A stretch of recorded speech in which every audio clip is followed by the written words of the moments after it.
Why do some men walk into a room and command it without saying a word, while others spend their entire lives begging to be noticed? Why does one man seem untouchable, calm, magnetic, rooted in himself, while another, desperate for approval, becomes invisible the moment he needs to be seen? You felt this. Maybe you've been on both sides of it. The version of you that shrank in front of someone you wanted to impress. And somewhere, buried under the noise of self-help slogans and dating advice, is a philosopher who diagnosed this exact wound over a century ago. And his answer had almost nothing to do with muscles, money, or charm. It had to do with something far more dangerous, something most men never confront in their entire lives. By the end of this video, you will understand one of Friedrich Nietzsche's most misunderstood ideas, an idea so often twisted into gym bro slogans and dating coach nonsense that its real power has been buried. But once you see it, you cannot unsee it. It will change the way you understand confidence, attraction, and the quiet architecture of a man who has become someone. Stay with me. This is going to get uncomfortable before it gets clear. Friedrich Nietzsche was not a self-help guru. He was not writing pickup lines from a mountain cabin in the Alps.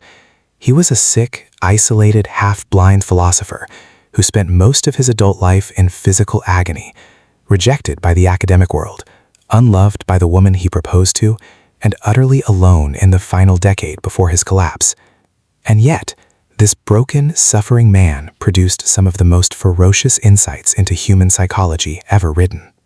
He understood something that therapists, philosophers, and evolutionary psychologists are still circling around today, that the deepest form of human weakness isn't fear and it isn't failure. It's the hunger to be approved of. Nietzsche called it many things across his work: slave morality, herd instinct, resentment, but the core diagnosis was always the same. Most people never build a self. They build a reflection. They shape their entire identity around what will be accepted, liked, praised, desired. And in doing so, they become hollow, reactive, forgettable. He wasn't interested in teaching men how to get anyone.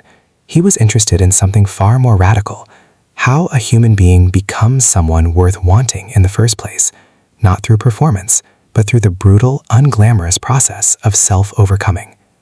This is not a story about seduction. This is a story about becoming undeniable. Picture a man. We'll call him Daniel, though he could be any of 1,000 men you've met. Daniel is 26. He is intelligent, reasonably attractive, employed. On paper, there is no reason he should be lonely. But every conversation he has is quietly engineered around a single, unspoken question. Does this person like me? He agrees with opinions he doesn't hold. He laughs at jokes that don't land. He rearranges his personality in real time, like a man constantly adjusting a mask that keeps slipping. And the terrifying part is, he doesn't even notice he's doing it. It has become instinct. Daniel isn't unlikable. He's unknowable, because there's no fixed point underneath all that adjusting, no center. And people, whether in friendship, business, or romance, can feel this absence even when they can't name it. This is exactly what Nietzsche warned against when he described the psychology of what he called the herd. Not stupidity, not cowardice exactly, something quieter and more corrosive, the outsourcing of one's identity to the perceived judgment of others. Here's the question this video is going to answer, piece by piece. What happens to a man who stops outsourcing himself? What happens the day Daniel, or you, decides that his worth will no longer be assembled by committee? Because something changes, and it changes fast. Nietzsche had a phrase for the process that transforms a hollow man into a formidable one: self-overcoming. In German, Selbstüberwindung. It's not about beating other people. It's not a competition with the man across the gym floor or the guy your ex is dating now. Self-overcoming is a private war, fought entirely against the version of yourself that wants the easier path, the path of comfort, of approval, of staying exactly as small as you've always been. Nietzsche believed that human beings are not fixed. We are not a finished product waiting to be discovered.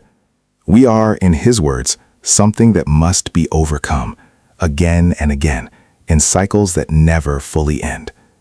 Every time you choose discipline over comfort, every time you tell the truth instead of the easier lie, every time you sit with rejection instead of numbing it, you are not becoming likable. You are becoming real. And here's the part almost nobody talks about. This process is invisible. There is no crowd cheering when a man chooses to wake up at 5 instead of scrolling until noon. There is no applause when he sits alone with a failure instead of drowning it in distraction. Self-overcoming happens in rooms with no audience, which is exactly why so few people ever do it. Weakness is loud and communal.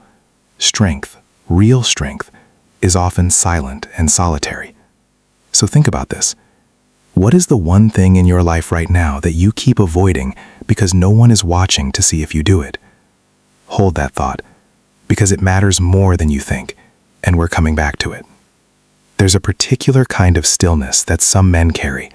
You've seen it. It's not arrogance. It's not loudness. It's something closer to gravity, as if the room bends slightly around them, not because they're demanding anything, but because they simply are not asking for permission to exist. Nietzsche's answer to why this stillness is magnetic is almost uncomfortably simple. People are drawn to what feels whole. Not perfect, whole. A man who has stopped negotiating his identity with the outside world radiates a kind of psychological stability that is, frankly, rare. And rarity is its own kind of gravity. Let's talk about Marcus. Marcus spent his early 20s chasing validation the way a starving man chases food, indiscriminately, desperately, without dignity. He changed his opinions to match whoever he was talking to. He over-texted. He apologized for things that weren't his fault. And predictably, the people he pursued hardest kept walking away, sensing, even if they couldn't articulate it, that there was nothing solid to hold on to. At 28, after a breakup that gutted him, Marcus did something unremarkable on the surface. He started keeping his word to himself. Small things, waking up when he said he would, finishing what he started, telling the truth even when a comfortable lie would have been easier. He stopped auditioning for people's approval and started building something Nietzsche would have recognized instantly, an internal law. A self that didn't bend depending on who was watching. Within a year, people described Marcus differently. Not louder, not richer, steadier.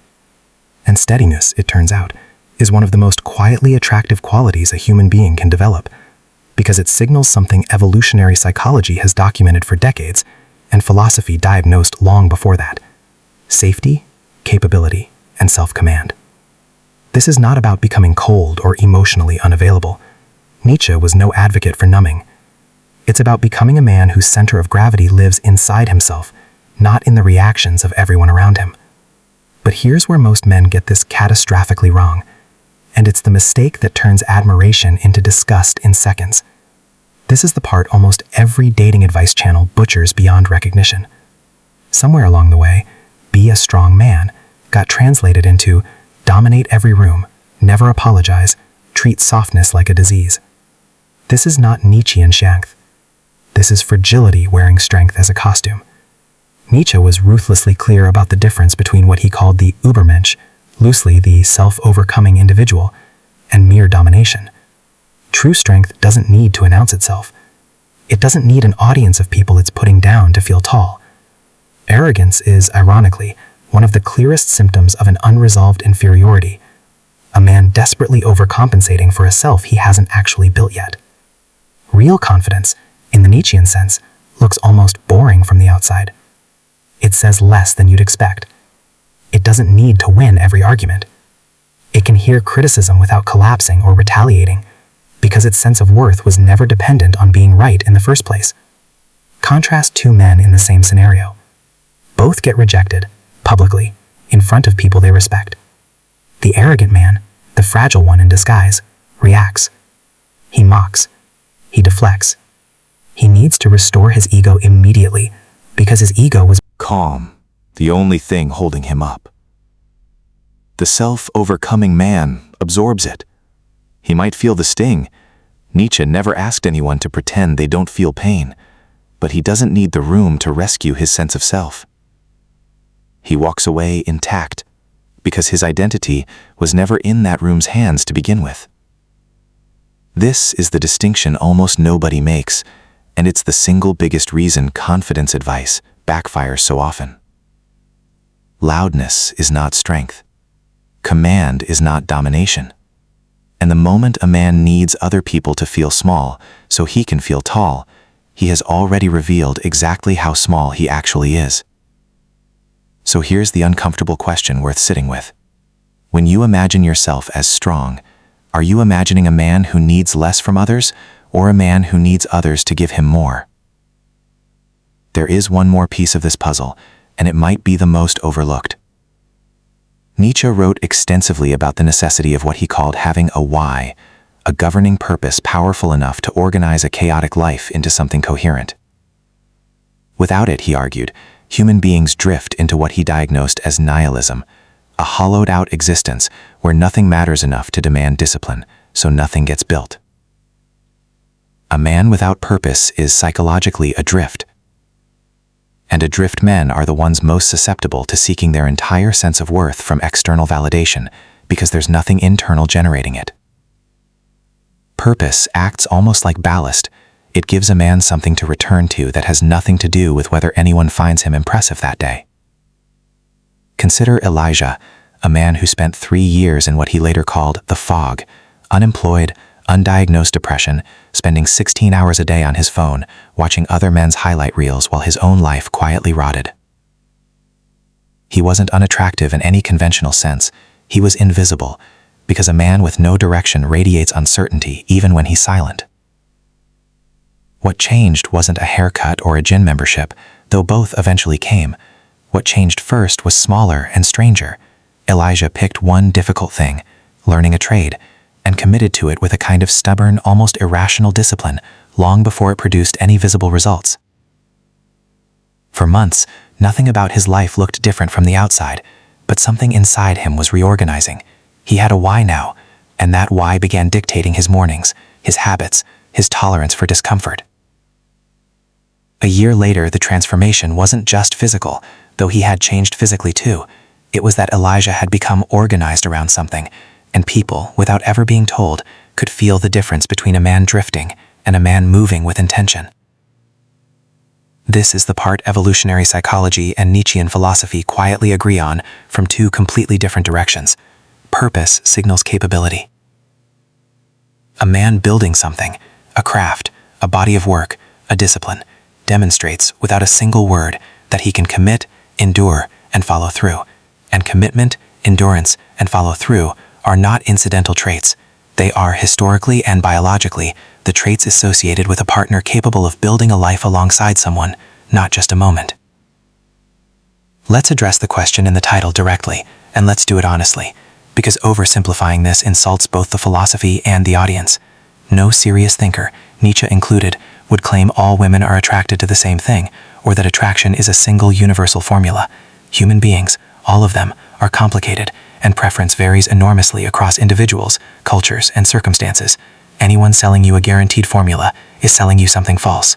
But underneath that variation, certain patterns do recur, and they're worth naming honestly. Psychological research on attraction consistently points towards traits like emotional stability, self-assuredness, competence, and the capacity to handle stress without falling apart. Traits that map almost precisely onto what Nietzsche described as the self-overcome individual. Not because women are drawn to strength as brute force, but because stability signals safety, and safety has always mattered in how humans choose partners, going back further than recorded history. What Nietzsche adds to this conversation isn't a dating strategy, it's a deeper why. He'd argue that the traits people find magnetic, steadiness, self-command, purpose, the absence of desperate need, aren't techniques you perform. They are the natural byproduct of a man who has done the internal work of building an actual self. You cannot Calm. Fake self-overcoming convincingly for long. People, whether consciously or not, tend to sense the difference between an earned calm and a performed one, which means the question was never really, how do I become attractive? The real question Nietzsche was answering, whether he knew it or not, was how does a human being stop being a reflection of everyone around him and become, instead, a source? So what does this actually look like practically for the man watching this right now? First, stop auditioning. Every time you agree with something you don't believe, defer a preference you actually have, or shrink an opinion to avoid friction, you are quietly telling your own nervous system that your worth is negotiable. Practice small, unglamorous honesty with a friend, in a meeting, in a conversation that doesn't matter much. until it becomes instinct rather than an act of courage. Second, build something with no audience. Pick a discipline nobody is watching you pursue, a skill, a body of work, a physical practice. Do it especially on the days it produces nothing visible. Self-overcoming isn't a montage. It's the 200 repetitions nobody filmed. Third, separate confidence from noise. Before you speak, ask whether you're saying this because it's true or because you need the room to think something about you. The less you need the room, the more the room tends to respect you. Fourth, get a why. Not a vague one, a specific, demanding, slightly uncomfortable one. A purpose big enough that pursuing it requires you to become someone stronger than you currently are. Let that purpose organize your mornings before it organizes anyone's opinion of you. None of this is about becoming irresistible to a specific person. It's about becoming the kind of man who doesn't need to be. Nietzsche never promised his ideas would make life easier. He promised something harder and, in the end, more valuable. That a life built on self-overcoming is a life that finally belongs to you. Daniel, Marcus, and Elijah were never chasing attraction. They were chasing the exhausting, unglamorous work of no longer needing permission to take up space in their own lives. And what followed, the respect, the stillness people noticed, the magnetism they couldn't quite name, was never the goal. It was the residue of becoming someone real. Maybe that's the most uncomfortable truth in all of this. The strength people are drawn to was never designed to attract anyone. It exists on its own terms, indifferent to whether it's noticed at all. And paradoxically, that's precisely what makes it impossible to ignore. The question was never how to be wanted. It was always how to become someone who no longer needs to ask. If this video changed the way you think about strength, leave a like, subscribe for more timeless philosophy, and comment below, strength begins within.